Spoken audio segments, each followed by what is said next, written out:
United Lutheran Seminary presents the Seminary Explores podcast, conversations on faith, art, people, politics, theology, life, and more, with voices from around the corner and around the globe. Welcome to the Seminary Explores.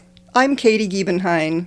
My guest is Kentucky-based poet, editor, and teacher Marianne Worthington. Her work has appeared in Oxford American, the Louisville Review, Appalachian Review, Untelling, New Southerner, Pine Mountain Sand and Gravel, Salvation South, and elsewhere. A graduate of Carson Newman University and Ball State University, she is co-editor with Silas House of Piano in a Sycamore, Writing Lessons from the Appalachian Writers Workshop. This is a craft anthology from teachers at the renowned workshop in Hindman, Kentucky, from the last 40 years.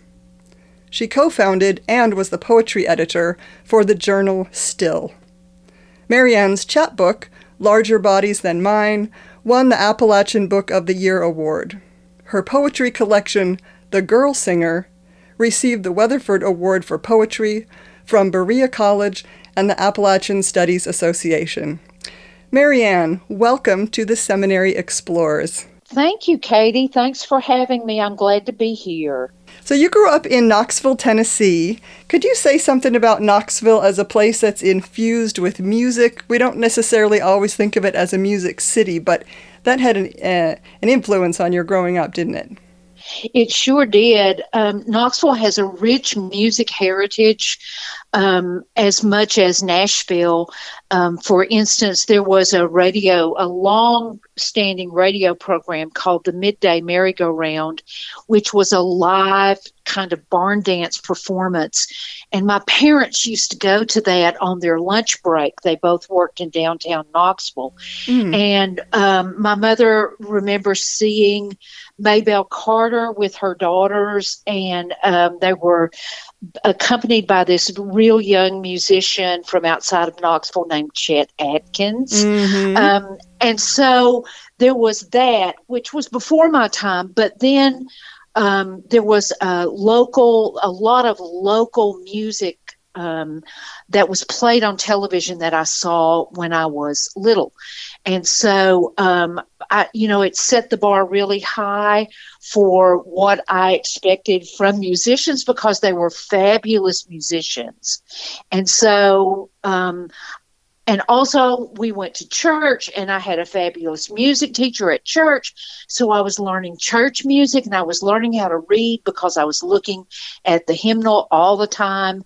And I was in choirs when I was in school, and I learned to play the piano. So I had a lot of music around me when I was growing up.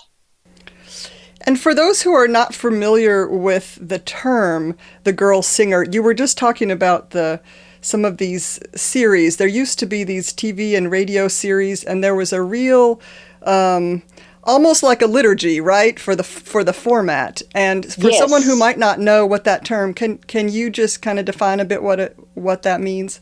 Well, sure. And the television shows that I saw when I was a kid, they were based on these radio shows from long ago called barn dance radio shows. And so the format was there was a lead band. For instance, Dolly Parton was Porter Wagner and the Wagon Masters' girl singer on their television show. And so there would be a lead song from the band, Porter Wagner and the Wagon Masters, and there was always a hymn, there was always a comic, and then there was always a song from the girl singer, and usually there was a guest, But the girl singer, and the same for Loretta Lynn, she was the girl singer for the Wilburn Brothers show.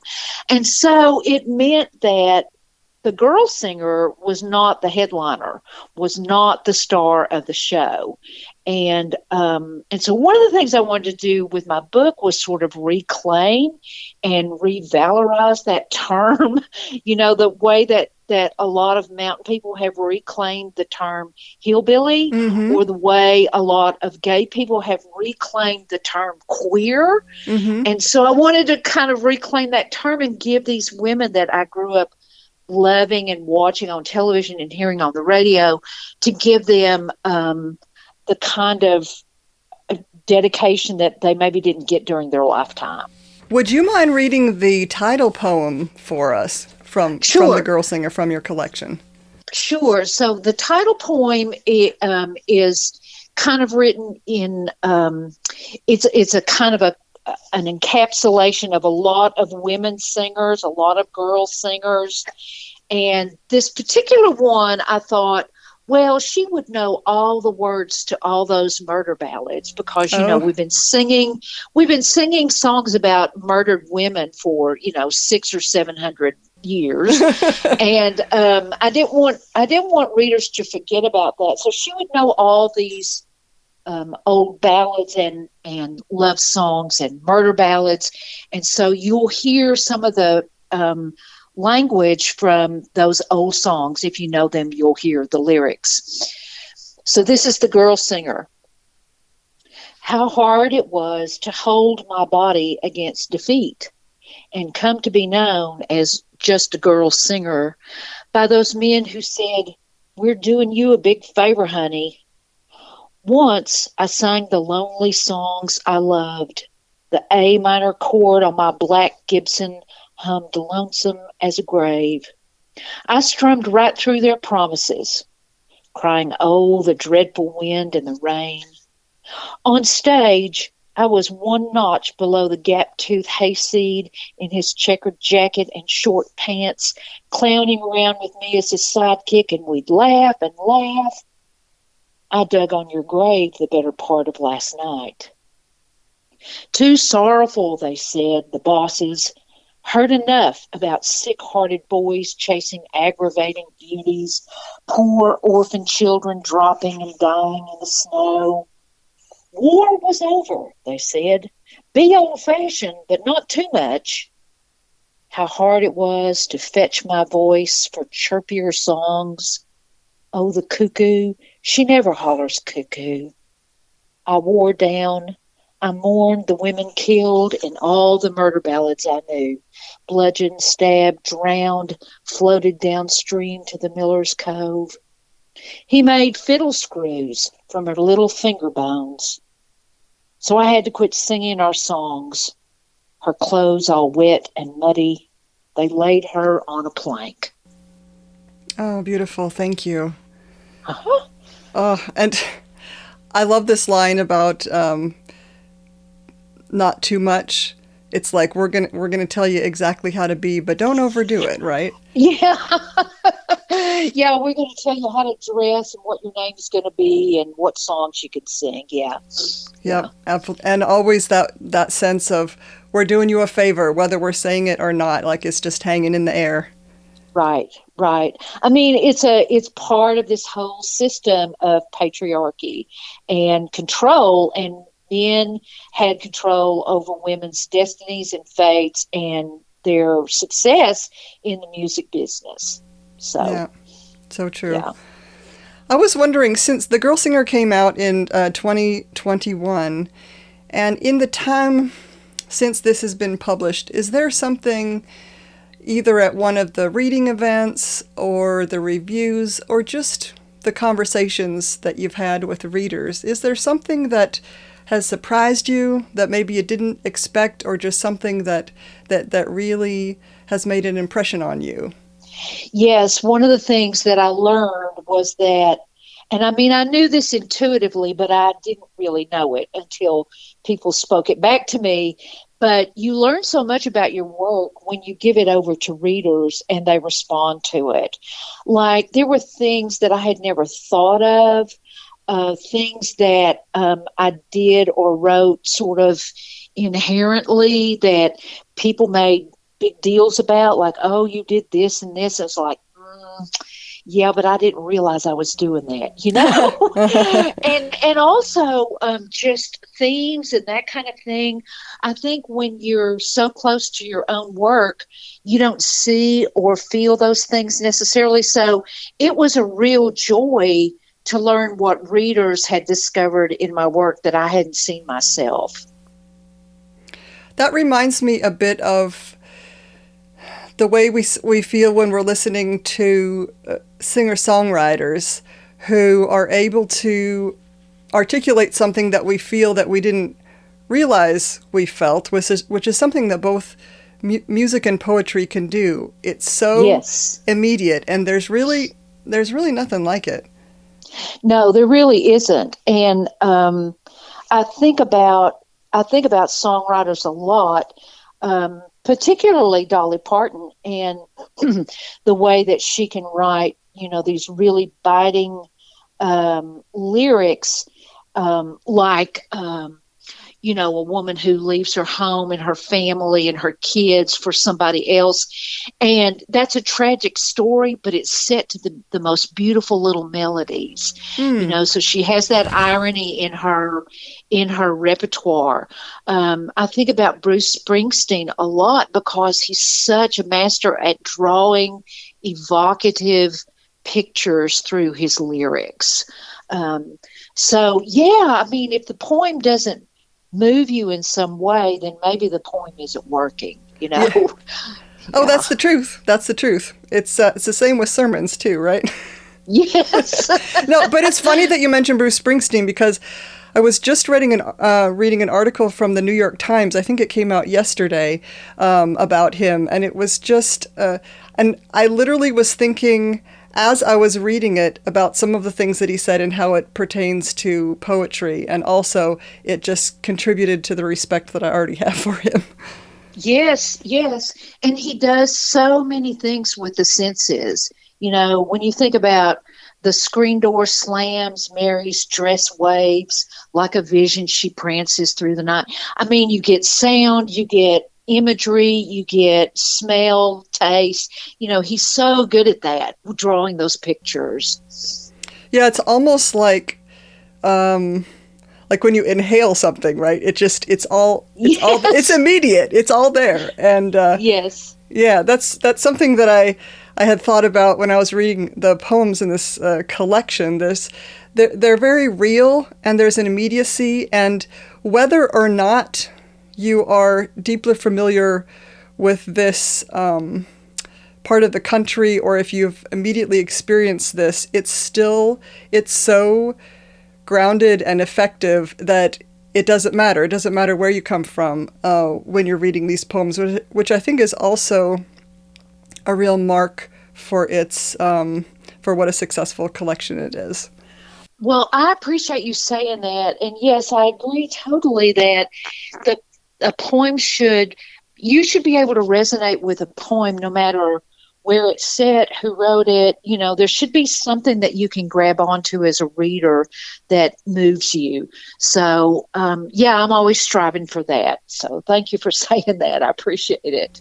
Something else that occurred to me. So you have there's 3 different sections in the book, and you have some interesting perspectives and voices. They're persona poems around a particular murder ballad. That's right. Right. And then you also have, from really different viewpoints, things that you observed growing up. So about yourself, about the world, and music is always playing a role, but a very different role. Right. And one of the things that I thought about for a persona poem is there's also a lot about the natural world in here, including several animals.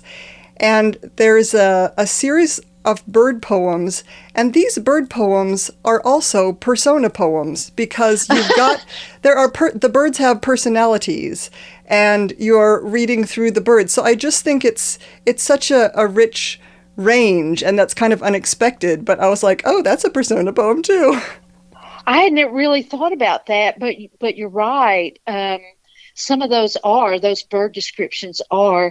I had such a hard time trying to figure out what I was going to say and how I was going to write those poems about birds, because they're really important to me, and I'm a pretty avid bird watcher and bird thinker and listener.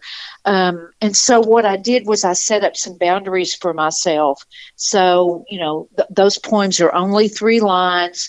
They all end in the same vowel sound at the end.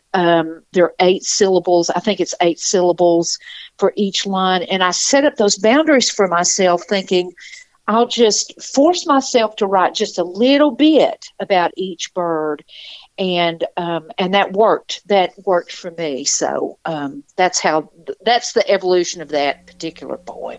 Another thing that's interesting about having this structure is it really keeps you to picking the essential words, because Yes. I'm sure you threw away a lot of words.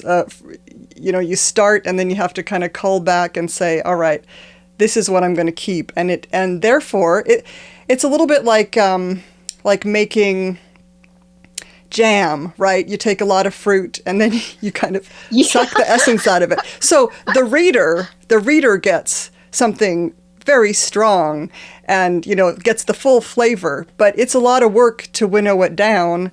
And Right. what you've done with these bird poems is really to just get those necessary words. Right, just to get the essence of the bird. So, I tried to think about what would they be in real life, like the mockingbird is kind of a preacher, Mm-hmm. who speaks in tongues. and so, that's kind of what I thought about. And I know that sometimes that's a danger to what am I trying to say? Anthropomorphize? Yes, thank you. Yeah. I Okay. couldn't find the word. Yes, I know that that's sometimes dangerous, and it's probably not a good idea to make animals have human qualities. But that's kind of how I thought about them while I was writing that poem. So, Well, I think it's great. thank you. So going back to Knoxville, there's one other thing that I'm thinking about today. Music is in some ways more accessible and in some ways less accessible than it used to be, especially in the time, not only when you were a child and a teenager, but also you were really aware of your parents and grandparents and what was accessible to them. So even though electronically we have access to a lot of music, going to a live performance can be expensive, not only the money, but also the fact that things sell out so quickly and it's organized in a different way. And I'm just curious if you have some observations about that, about the accessibility to live music. Well, I don't know that I have any thoughts about that particularly, but yeah, I mean, it's really expensive. Mostly, it's very expensive to go see a performer, and to even get tickets. I mean, like look at Taylor Swift and the revolution that she has caused, and how hard it is to find, to get tickets and to be able to afford tickets like that. So yeah, we don't spend money on live performances much anymore because we just don't have it, to do that. So in one sense, I think that's a real shame, because, you used to be able to get into a concert for $5 or $10, there's no way you can do that anymore. And I'm too old to sit outside and, for 3-day music festivals, I don't do that anymore either. But that's a possibility that a lot of people take advantage of. True. Where, you pay one price and then you get to see 20 or 30 bands during a weekend. But you have to have the fortitude and the camping equipment to be able to do that, So I don't know, Katie. I don't know that I've got anything much to say about that, except that I am grateful for things like Spotify or, just being able to call up the details of a recording online when you used to have to go get the album, pull out the album, look at the liner notes, That, by the way, is something that I kind of miss about music. When you'd buy a new album, when I was a kid, you'd buy a new album and you'd sit down to listen to it. while you were reading the liner notes. True. Yeah. And we don't have that much anymore. So there's a disconnect, I think, between that. I do miss that. But on the other hand, you can find those details if you look online in an instant, So I'm grateful for the instant gratification that we can get with music. I'm sorry that it costs so much money and that it's not accessible to everybody. Live performances aren't accessible to everybody. But it is true, I guess, that there will still continue to be smaller venues that we can always support, and those tend to be more accessible. And something that will remain true through time is the way there are always porches, there are backyards, there are barns. Yes. And yes. This will always be true, right? Yes, absolutely. Yes. Well, I was wondering if you could send us off with a poem. Is there something that you feel like sharing today that feels like... Sure. I'll read...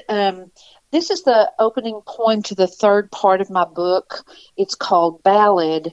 And so it has a musical title, and there was some references to music in it. But I was also thinking about grief and the journey of grief when I wrote this poem. So this is called Ballad. Sycamores jut above a daybreak wet with steam. The groundhogs are making coffee. The heron flies above the tree line, drumstick legs stretched rigid, wing flap on the upbeat like a crooked song wounding the sky. A family of house finches makes a dust bath in the gravels at the end of my driveway.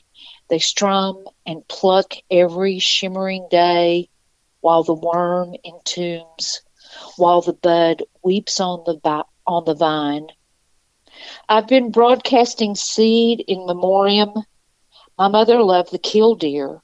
Her mother despised the blue jay, the melancholy of its cries like a wretched old love song hummed over and again. Thank you so much for that beautiful reading, and it's a real pleasure to talk with you today. Thank you, Marianne. Thank you. You've been listening to The Seminary Explores. I'm Katie Giebenheim. My guest has been Marianne Worthington, author of The Girl Singer. Visit the University of Kentucky Press online or her website, marianneworthington.com. That's MARIANNE. Thank you so much. You have been listening to The Seminary Explores, a production of United Lutheran Seminary with campuses in Gettysburg, Pennsylvania and Philadelphia, Pennsylvania. We invite you to visit our website at unitedlutheranseminary.edu. All opinions expressed on this program are not necessarily those of United Lutheran Seminary or the Evangelical Lutheran Church in America.